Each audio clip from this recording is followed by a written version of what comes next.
वो सच्चाई क्या है कि ये भागवत जैसे पवित्र ग्रंथ में गांठ क्यों लगाते हैं। अगर ये गांठ खुल गई तो समाज में क्या उसका प्रभाव पड़ेगा। और अगर ये ऐसे ही जो लगातार बंद चली आ रही सदियों से परंपरागत पीढ़ी दर पीढ़ी इस गांठ को कोई खोलने का प्रयास नहीं कर रहा है तो क्यों नहीं कर रहा है।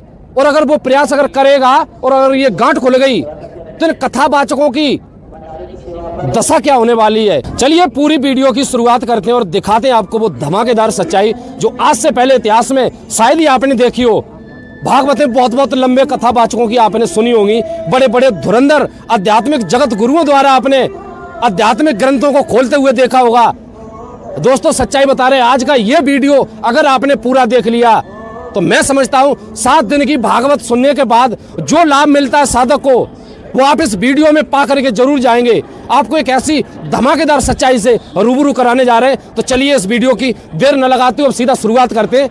चलते चलते एक निवेदन जरूर करेंगे, अगर आप हमारे चैनल पर पहली बार विजिट कर रहे हैं तो इसको सब्सक्राइब जरूर कर दें ताकि आने वाले समय में ऐसे पाखंड को उजागर करने वाली और ऐसे सत्य को दिखाने वाली कोई वीडियो अगर हम लेकर के आ रहे हैं तो अपलोड होते हुए देखने को आपको मिल जाए। तो इसलिए इसको सब्सक्राइब जरूर कर दें। चलिए अब सीधा वीडियो की शुरुआत करते हैं। और आपकी जानकारी के लिए बता दें दोस्तों, हमारे सामने आज 2 अलग अलग पंथ मजहब और विचारधाराओं से जुड़े हुए लोगों के एक बड़े जन समूह सैलाब को आप देख पा रहे होंगे, जिसमें एक तरफ ये जो हम आपको दिखाने जा रहे हैं ये जगत गुरु तत्वदर्शी संत रामपाल जी महाराज जी के कुछ शिष्य खड़े हुए हैं।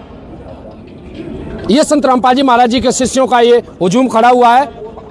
दूसरी तरफ इधर हम आपको दिखाना चाहेंगे ये जो खड़े हुए हैं ये तमाम धर्म गुरुओं से तमाम कथावाचकों के सपोर्टर सहयोगी और उनके अनुयायीगण ये खड़े हुए हैं।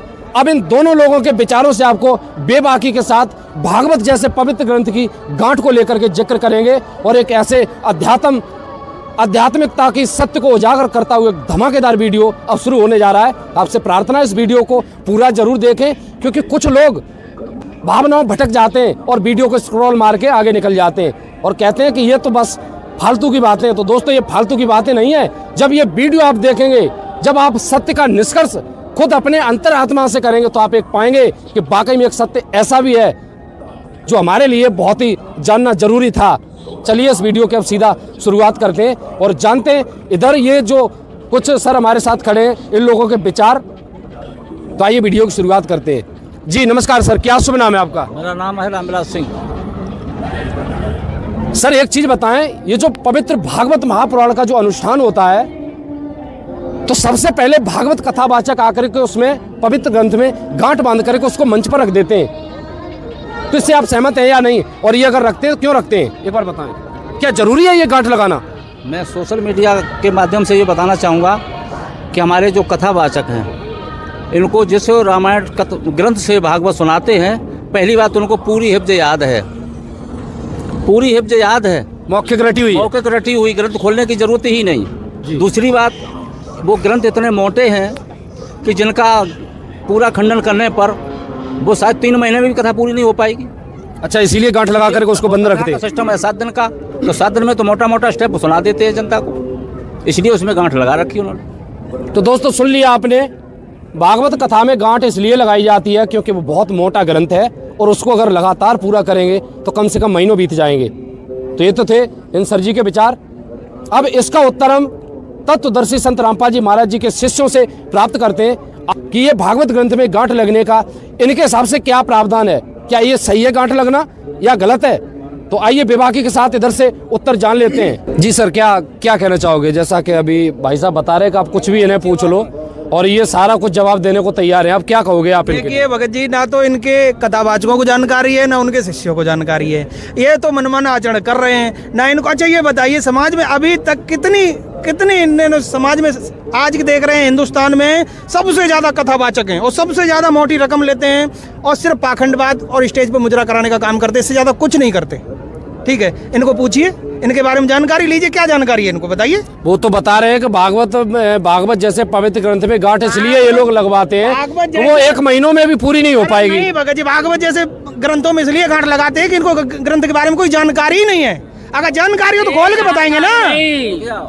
हमारे धर्म वाले शास्त्रियों को इतना अनुभव है कि इसकी जरूरत खोलने की नहीं पड़ती है। अनुभव है तो वो क्यों नहीं सामने आता, समाज में क्यों नहीं परिवर्तन हो रहा है? आप देखिए आप देखिए समाज में संत रामपाल जी महाराज जी आज इतनी जागृति ला रहे हैं, आध्यात्मिक ज्ञान दे रहे हैं। ज्ञान एक पुस्तक से नहीं, हर धर्म में उठा के आप देख लीजिए, चाहे आप बाइबल हो, चाहे कुरान हो, चाहे गुरु ग्रंथ साहब हो, चारों धर्मों की किताबों में साक्ष्य मिलता है परमात्मा का। उस परमात्मा को मानने के लिए परमात्मा बता रहे हैं कि भाई परमात्मा है, और आप किसको परमात्मा बता रहे हैं? कहीं गोबर का बना दे रहे हैं, कहीं पत्थर का बना दे रहे हैं, कहीं कुछ करवा दे रहे हैं। प्रारंभ से चली आ रही है गोवर्धन पूजा जिन्होंने। मैं कुछ बोलना चाहूँगा, बात चल रही है ग्रंथों के ऊपर, मैं ग्रंथ की बात कर रहा हूँ। हमारे कथावाचक क्या रामायण से कथा नहीं कहते हैं? वो प्रदीप मिश्रा जी पुराण से कथा बताते हैं। हर पुराणों से कथा चल रही है। हर पुराणों के धर्म गुरु अलग अलग हैं। आपके पास, आप हमसे चर्चा करिए ना। ये बताइए ना, प्रदीप मिश्रा जी कितना पैसा लेते हैं पुराणों को ज्ञान देने के लिए? क्यों नहीं? आप आध्यात्मिक गुरु पैसा नहीं लेते, जो समाज के लिए पैसा नहीं लेंगे भाई, पेट भरने के लिए तो पैसा चाहिए कि नहीं चाहिए? जी सर, आप क्या कहना चाहोगे? ये तो सीधा बता रहे हैं कि भाई भागवत जैसा ग्रंथ 7 दिन तक जो लगातार बाँचेगा कथावाचक, उसके भी पीछे एक फैमिली परिवार है, तो जीवन यापन के लिए वो अगर कुछ पैसे लेते हैं, आपको ऐतराज क्यों है? क्या इन कथावाचकों का समाज सुधार के लिए कोई दायित्व नहीं है? क्या इनका विश्व शांति के लिए कोई दायित्व नहीं है? क्या समाज में प्रति जो नशा फैल रहा है, दहेज फैल रहा है, कहीं कुरीतियां फैल रही है, इनके प्रति कोई जिम्मेदारी नहीं है समाज की? तो थोड़े ही तो पैसे लेते हैं जी, ये बता रहे हैं। 1 CR लेते हैं, 1 करोड़ रुपए लेते हैं। बताइए इतने पैसे की क्या आवश्यकता, और पैसों का करते क्या है ये बताइए। 1 करोड़ रुपए लेते हैं ये, और 8 दिन तक इन्होंने ग्रंथों को बांध के रख देते हैं, उनकी कभी गांठ नहीं खोली, उससे कोई सत्य ज्ञान समाज को नहीं बताया। ये सिर्फ एक पाखंडवाद फैला रहे हैं, इनके पास कोई ज्ञान नहीं है। ये देश को बुरी बुराइयों में धकेल रहे हैं सिर्फ। जी सर जी, भागवत पुराण की गांठ क्यों नहीं खोल पाते? क्योंकि उसमें बड़ा गूढ़ रहस्य छुपा हुआ है। ऐसा क्या है सर, बताएं। भागवत पुराण स्कंद 10 अध्याय 84 श्लोक 11 व 12। नहरम्यानि तीर्थानि न देवा मृक्षिलामया, जलमय स्थान तीर्थ नहीं कहलाते, पत्थर और मिट्टी की प्रतिमाएं देवता नहीं कहलाती। ये भागवत पुराण में स्पष्ट शब्दों में लिखा हुआ है। बहुत बड़ी बात कर रहे हैं आप ये इसको खोल के देख लीजिए कहानी। और जब ये बातें समाज में पता चलेंगी तो ये जो घर घर मंदिर बना के बैठे जिनसे पेट पल रहे हैं, उनकी तो रोटी रोजी छिन जाएगी। ये तो आप बहुत बड़ी बात कर रहे हैं। कहीं ना कहीं दर्शकों आपने भी सुना होगा, जैसा कि सर बता रहे हैं कि भागवत ग्रंथ में ये एक श्लोक बोल रहे हैं। अगर ये जो बाणी आप अगर बता रहे हो भागवत ग्रंथ में अगर लिखी है, तो ऐसे तो पूरे भारत का भट्टा फैल हो जाएगा। इसी का प्रमाण हमारे परम पूज्य परमेश्वर परम ब्रह्म कबीर देव जी बोलते हैं अपनी वाणी में कि पाथर पूजे हर मिले तो मैं पूजूं पहाड़, और घर की चकिया कोई न पूजे जिसका पीसा खाए संसार। इसी का प्रमाण भागवत पुराण में है, जो मैंने अभी आपको श्लोक के माध्यम से बताया कि न हर्म्यानि तीर्थानि न देवा मृक्षिलामया, जल में स्थान तीर्थ नहीं कहलाते, पत्थर और मिट्टी की प्रतिमाएं देवता नहीं कहलाती। रामचरितमानस में एक चौपाई है गोस्वामी तुलसीदास जी की कि भक्ति स्वतंत्र सकल सुख खानी, अब बिनु सतसंग न पावहि प्राणी, अब पुण्य पुंज बिनु मिलहि न संता, और सतसंगति संतति करी अंता। भक्ति स्वतंत्र है, सभी सुखों की खान है, और सत्संग आज पूरे इस भूमंडल में सत्संग अगर कहीं हो रहा है, वो परम पूज्य जगत गुरु तत्वदर्शी संत रामपाल जी महाराज कर रहे हैं सत्संग। अब पुण्य पुंज भी नहीं मिला ही न संता, अगर किसी के पुण्य पुंज नहीं है तो परम पूज्य जगत गुरु तत्वदर्शी संत रामपाल जी महाराज जी जैसे परम संत का सानिध्य नहीं प्राप्त हो सकता है। बंदी छोड़ सद्गुरु रामपाल जी महाराज। देखा दोस्तों आपने, संत रामपाल जी महाराज जी के एक शिष्य खड़े हुए हैं, एक ही लपेटे में इन्होंने भारत के सारे धर्मगुरुओं को, सारे कथावाचकों को मैं समझता हूं फेल कर दिया है। जिस भागवत ग्रंथ में एक ये श्लोक बता रहे हैं और ये तो दावा कर रहे हैं कि ये बाणी भागवत महापुराण जैसे पवित्र ग्रंथ में लिखी हुई है, तो अगर ऐसा है तो आज तक ये भारत के बड़े बड़े प्रसिद्धि पा चुके कथावाचकों ने इस श्लोक को क्यों नहीं खोला, क्यों नहीं बताया भागवत जैसे पवित्र मंच से किसमें ये लिखा है? अध्याय 84। मैं कुछ बोलना चाहता हूँ। अब क्या कहोगे सर? ये तो प्रमाण दे रहे हैं दावे के साथ। मैं ये कहना चाहता हूँ, हमारे हिंदुस्तान में संस्कृत भाषा नाम मात्र के लिए है। इतने समाज इतना खड़ा हुआ है, इतने समाज में ऐसे कितने लोग हैं जो संस्कृत बोल जानते हैं। मेरी बात सुनना तसल्ली से। अब हमारे कथावाचक उस संस्कृत का अर्थ हिंदी में बताते हम लोगों को, हिंदी में बताते, और हिंदी में ही अर्थ कथा राजा परीक्षित को सुनाई थी, जिनकी मुक्ति हुई है। कथा 7 दिन कथा सुनने से राजा परीक्षित की मुक्ति हुई है। इसमें कोई संकोच नहीं है दर्शकों। 7 दिन की भागवत कथा को सुनने के बाद राजा परीक्षित की सदगति हुई है। क्या कहना चाहोगे सर? राजा परीक्षित की 7 दिन मात्र भागवत कथा जैसे पवित्र ग्रंथ को सिर्फ सुनने मात्र से सदगति हो गई थी। क्या कहना चाहोगे इस पर? मैं इस बात पर कहना चाहता हूँ, ये जो लोग कह रहे हैं कि राजा परीक्षित की 7 दिन की भागवत से मोक्ष हुआ, लेकिन हुआ कैसे?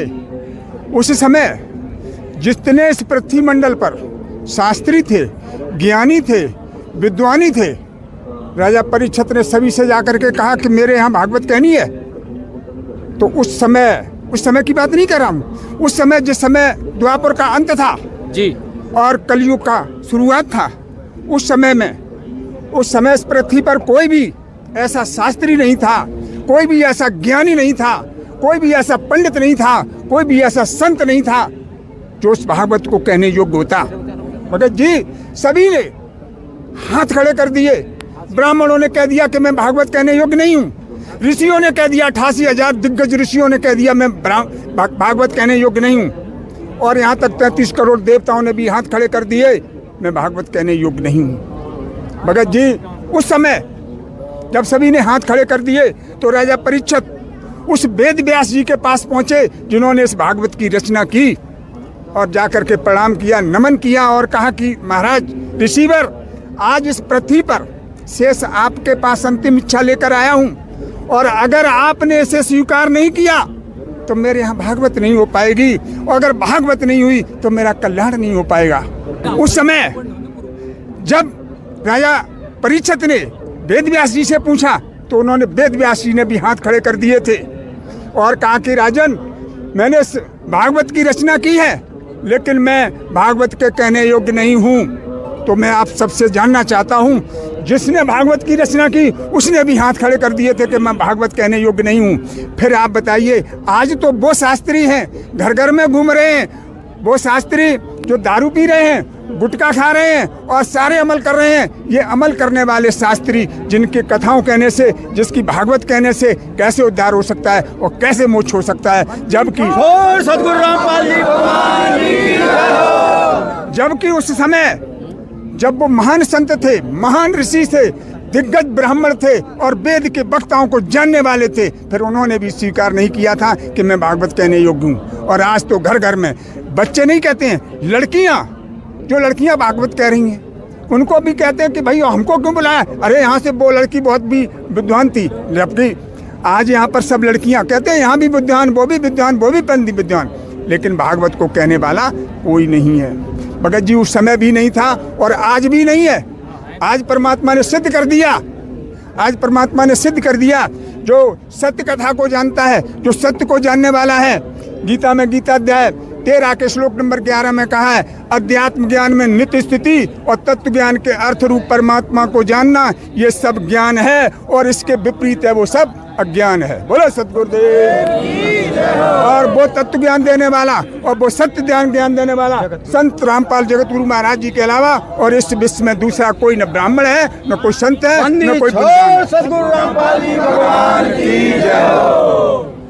दोस्तों बहुत बड़ी बात है, जैसा कि आपने अभी सुना होगा, राजा परीक्षित जी का जब प्रकरण आता है तो बता रहे हैं कि sir Ved Vyas ji, writer of the Vedas, जिसने पवित्र वेदों का क्रिएशन किया हो, निर्माण किया हो, लिखा हो, और वही जब हथियार डाल दे कि इस पवित्र ग्रंथ का लिखा जरूर है मैंने, इसका वाचन नहीं कर सकते, अधिकारी नहीं हूं मैं इसका, तो आप समझ सकते हैं वो पवित्रता उसमें कितनी होगी भागवत महापुराण में। उस पवित्र ग्रंथ को बोलने के लिए, राजा परीक्षित के घर 7 दिन का अनुष्ठान करने के लिए जब पूरी पृथ्वी पर कोई तैयार नहीं हुआ, बता रहे हैं, तो फिर ये कथावाचक जो आज घर घर में, गांव गांव में घूम रहे हैं, इनसे कल्याण जीव का कैसे संभव है? सर क्या कहना चाहोगे? अब तो ये स्पष्ट कर रहे हैं। मैं ये कहना चाहता हूँ जी, सोशल मीडिया के माध्यम से कि आप बताइए, जिन्होंने उस शास्त्र को लिखा है तो उसको जब ज्ञान होगा जब ही लिखा है, बिल्कुल है? फिर उसने उसको ज्ञान जगत में उजागर क्यों नहीं करने का आदेश था? मैं रामपाल जी के शिष्यों से ये पूछना चाहता हूँ, जिसने शास्त्र वो लिखे हैं तो उसको ज्ञान था जब उसने शास्त्र लिखे, बिल्कुल, फिर उसे अपने ही शास्त्र का ज्ञान उनको संसार समाज को बताने का आदेश क्यों नहीं है? कहाँ से? जी जी जी दोस्तों, बहुत अच्छा सवाल है। आपसे प्रार्थना, इस वीडियो को गहराई तक अब पूरा जरूर देखना पड़ेगा आपको, क्योंकि अब ये वीडियो उस गहराई को छूने जा रही है। अब यहाँ पर सवालों का सिलसिला आपने देख लिया, गहराई को पकड़ रहा है। अब एक ऐसा निर्णायक मोड़ पकड़ चुकी है ये डिबेट। अब इसमें एक ऐसी सच्चाई से आपको प्रमाणित कराने वाले हैं। बहुत अच्छा सवाल इधर से आया है कि जिसने ग्रंथों को लिखा है उसको जानकारी होगी तभी लिखा है, फिर उसने उजागर क्यों नहीं किया? जी सर, इस सवाल का क्या उत्तर आपके पास है? ये पूछ रहे हैं, जिसने वेदों को लिखा, जिसने उस ग्रंथ का, भागवत जैसे पवित्र ग्रंथ का, जिसने अपने कर कमलों से लिखा हो, उसका बोलने का उन्हें अधिकार नहीं था, जैसा कि आप बता रहे, कोई अधिकारी नहीं था, सबने मना कर दिया था। तो ये पूछ रहे हैं कि ऐसा उन्होंने किया क्यों?